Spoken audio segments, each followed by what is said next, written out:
So before we begin the class, I want to just read the opening of the prayer that Kadrila wrote in relation to the coronavirus. And it begins with a request to Ogyen Rinpoche to help us. Ogyen Rinpoche is Padmasambhava, or Guru Rinpoche, but in this particular case, Kadrila intends to reference His Holiness the Dalai Lama as one with Padmasambhava or Guru Rinpoche.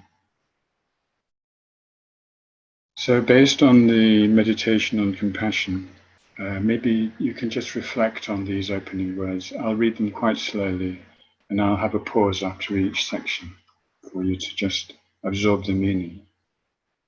This prayer was written about 6 weeks ago, or maybe 2 months. It's very, very recent. And Kadrila, for those of you who don't know her, she is very spontaneous,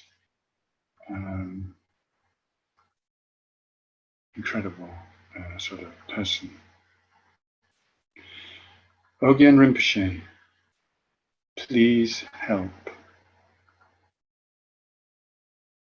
Due to the karmic appearances of sentient beings, in this degenerated, bad time, the world is pervaded by a pandemic disease. We have fallen into a prison without shelter and without hope, isolated, without protection, and without an army. We cry out in despair. We don't have any army that can fight a virus. The epidemic has turned heaven and earth upside down. I ask the Buddhas of the 3 times to listen to me. I reveal openly that because sentient beings cling to a self, while the self does not exist, externally, the elements are disturbed.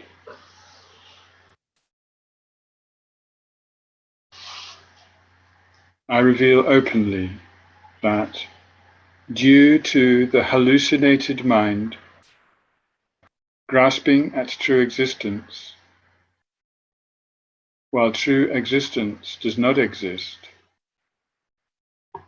beings are appropriated by the 3 poisons.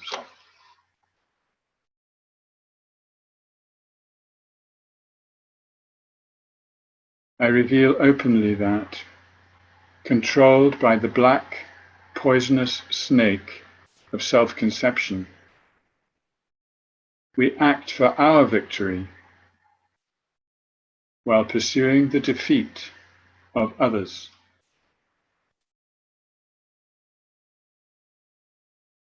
This hallucinated mind, grasping to a self and true existence, conceives samsara perfections as if they were a pure refuge. Suddenly, the deadly epidemic comes.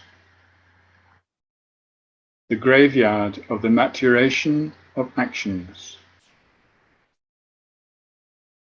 and the samsara perfections, like dirt and stones, become devoid of happiness.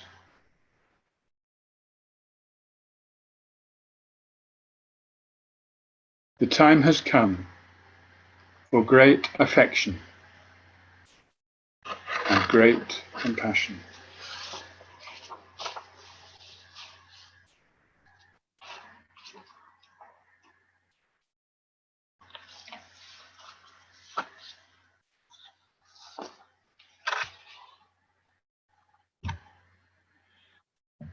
So this was written at the beginning of the pandemic, and in different countries it's reached different stages. Some people have been more affected, some people less. But when she says at the end, the time has come for great affection and great compassion, it means this is a very important time. And this program that we're doing here, of which this is the second session, is very connected with time, because it's connected with Kalachakra. And Kalachakra means cycle or cycles of time, sometimes translated wheel of time.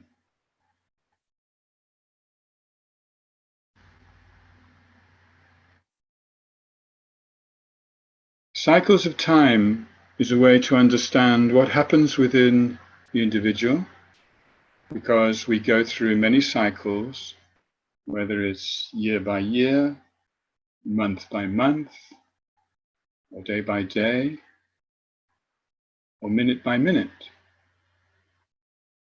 All of this is cyclical. It also refers to the cycles of time in the outside world, such as not only the cosmos, but just this planet, which is turning round and round. It's circling the sun. And also it's affected by the movement of the planets, and if you understand astrology, there's some connection.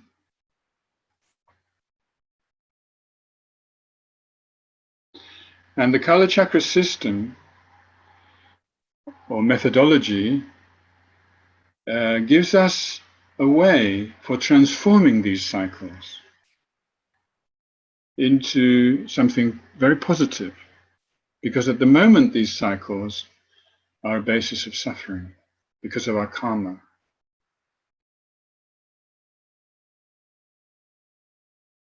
And so this is the purpose of the Kalachakra, actually, as taught by the Buddha, is to enable us to transform the inner cycles and the outer cycles into something very positive, something pure, something peaceful, something ecologically balanced.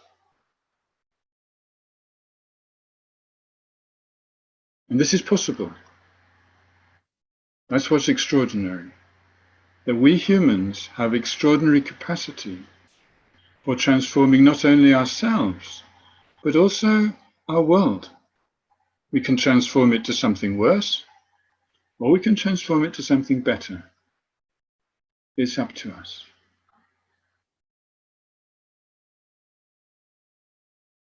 Now, the main embodiment of the Kalachakra in the world today is His Holiness the Dalai Lama.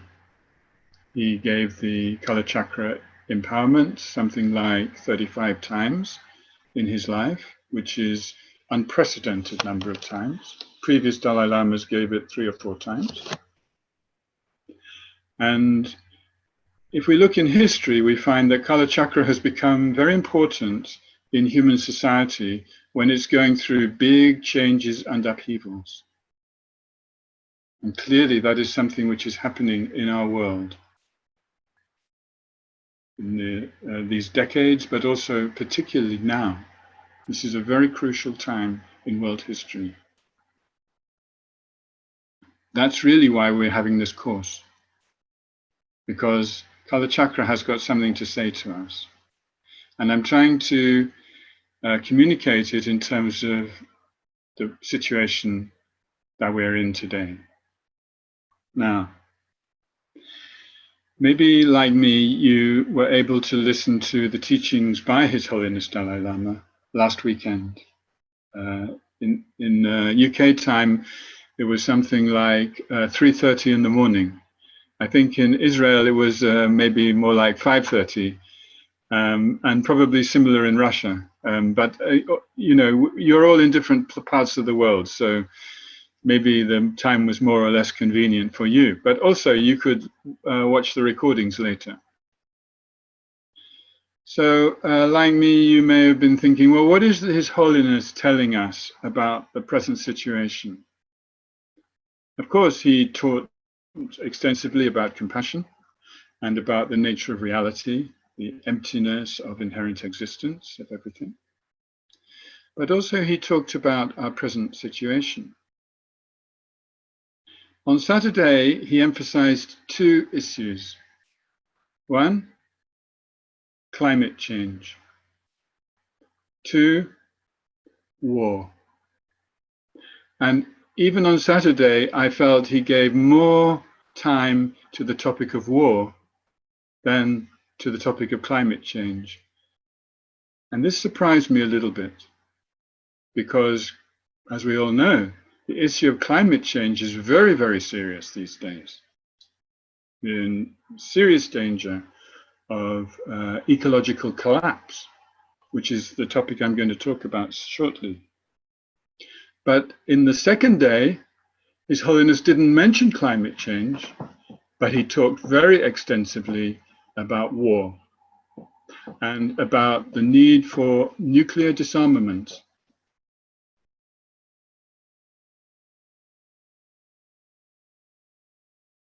So this really made me think. Does His Holiness know something that we should know? Of course he does. And what he knows is that the world situation right now means that there's a serious danger of war. Not just small wars, there are many wars, we've lived with them all our lives, but another world war.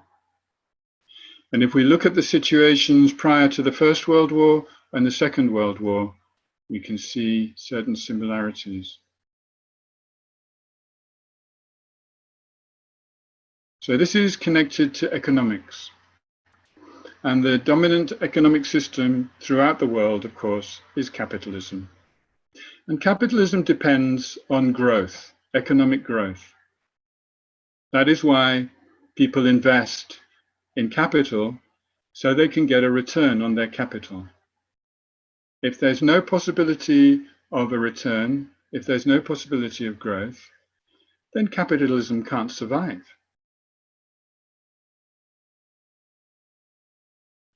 This pandemic has brought a world recession. In the US, there are, I don't know how many now, but the last count I read in the newspaper, 33 million unemployed, but probably now much more than that.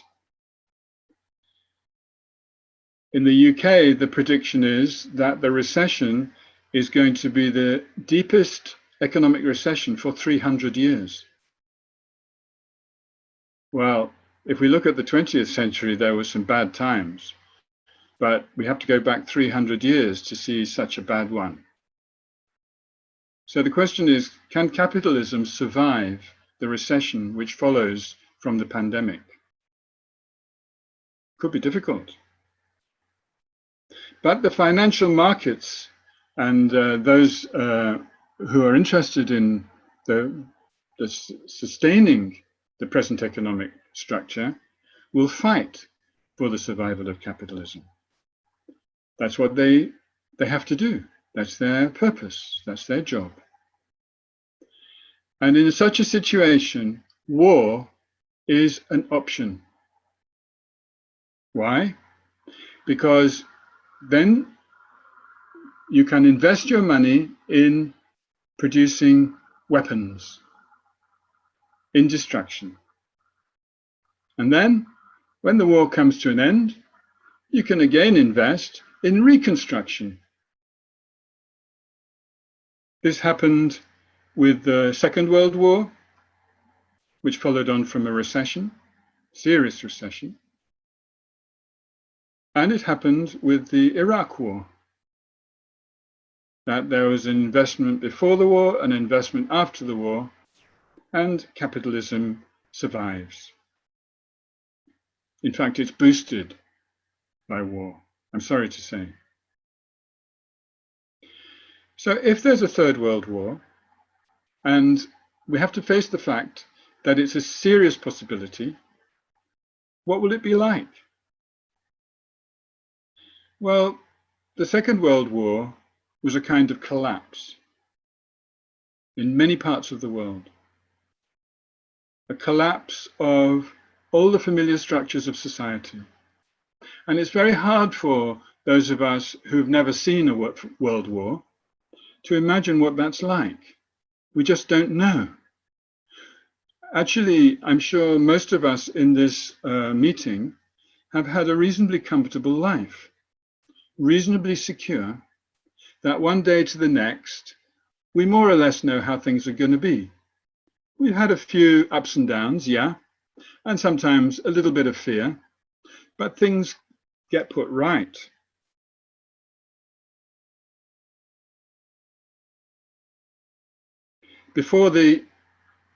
At the beginning of the Second World War, when the German army entered Poland, my grandfather was in Poland, and his wife, my grandmother, was on holiday in France with her children. And she didn't want to go back to Poland because the Nazis had entered Poland, and she was Jewish. They were both Jewish, so it didn't look very nice because they knew. But my grandfather said, no, no, no, no, you must come back. Everything will be finished very soon. They will go away. Why did he say that? Because we always assume that these little troubles will come to an end and everything will be put right again. But as we know from history, in that case, it didn't happen. Actually, it led to disaster. Fortunately, my grandmother survived, but that's a different story. The collapse of society with a world war leads to a form of barbarism. Last week, we talked about the barbarian Dharma. The barbarian Dharma thrives in such a situation. And if it's a world nuclear war, which is the worst kind, then you can have what they call the nuclear winter, where, I don't know, the whole earth gets encased in darkness. And don't think nuclear war is not possible. We've got a standoff now between the US and China. We have the ever-present danger of India and Pakistan, and so forth. We have many threats from Israel and America in relation to Iran. It's not impossible. If there's a world war, including a nuclear war, but even a world war in general, it will escalate the climate crisis. It will give rise to many more epidemics and famine in many parts of the world. So this is a form of societal collapse, very extreme. Now, what about the climate crisis? What is happening as the world's temperature rises, as the sea levels rise, which is underway already? And although there was an accord in Paris, the political will to sustain that is not really there. People made commitments, but they're not honoring them. Agricultural breakdown means that you can no longer produce food in many parts of the world. If the average temperature of the world rises more than 5 degrees, which is perfectly possible, given the trajectory, then you will only be able to grow food in northern Russia, Canada, Scandinavia, and then Japan, New Zealand, and the British Isles, which may make people who live here, where I am, feel more secure, but actually the whole world will want to come here. And so how do you keep people out? Through very serious, heavy kind of controls implemented very harshly.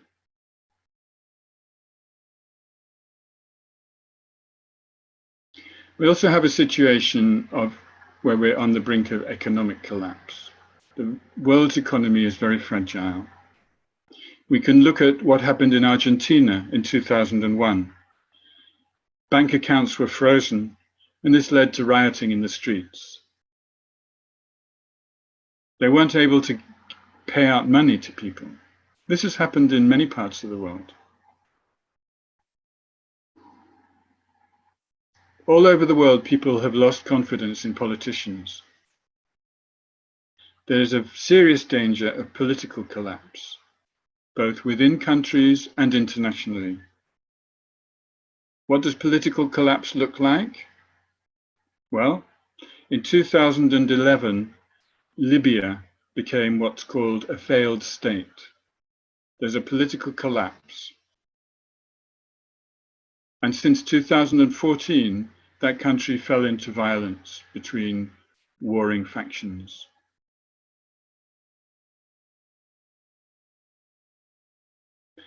And finally, I'm going to talk a wee bit about ecological collapse.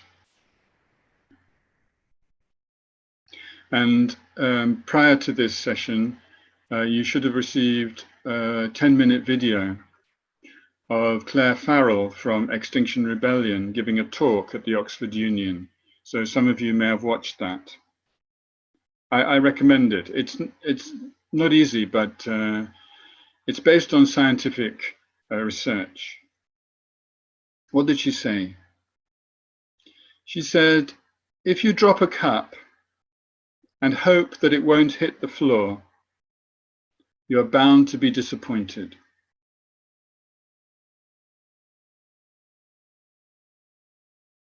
That made me think a bit.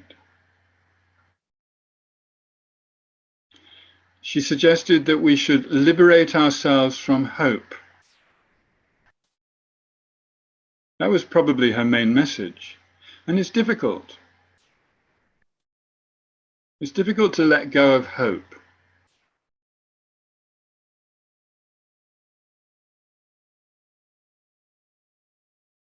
She said we should face our own mortality. In other words, we should look in the face of extinction.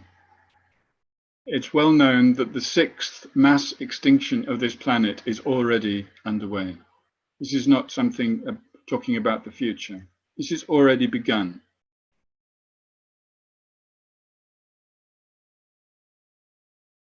She said you can watch the Arctic melt away. It's already, I don't know how much already gone, maybe 1/3 or half. By the end of the next decade, it will be gone. And then there are multiple feedback systems in the ecology which get triggered, and then you get a series of collapses, such as the release of methane in the tundra. The soil is dying. We've been killing it off with pesticides, and then drought in many parts of the world. Air pollution is killing millions. The oceans are acidifying and dying. They're filled with plastic and polymer fibers. Ecological collapse is already happening. This isn't talking about the future. Cristina Figueres,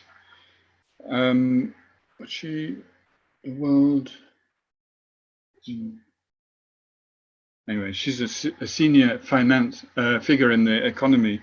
She said, at 1.5 degrees warmer, there is no business continuity. We already have 1 degree. Claire Farrell said there would be no insurance industry.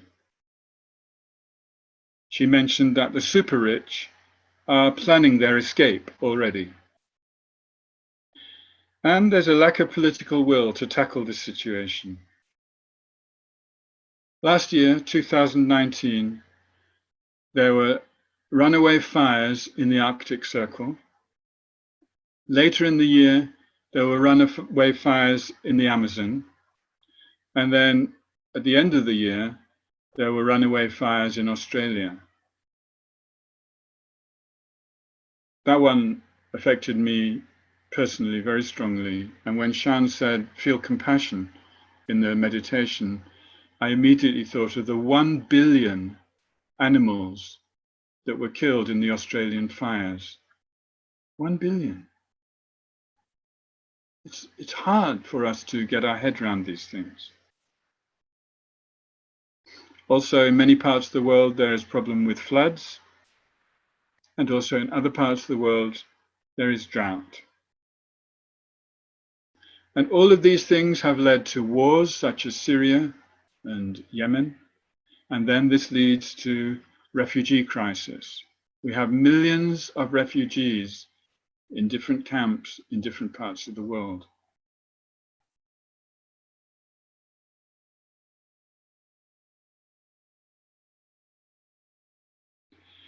Meanwhile, many of us have a naive hope that somebody else is going to sort this out.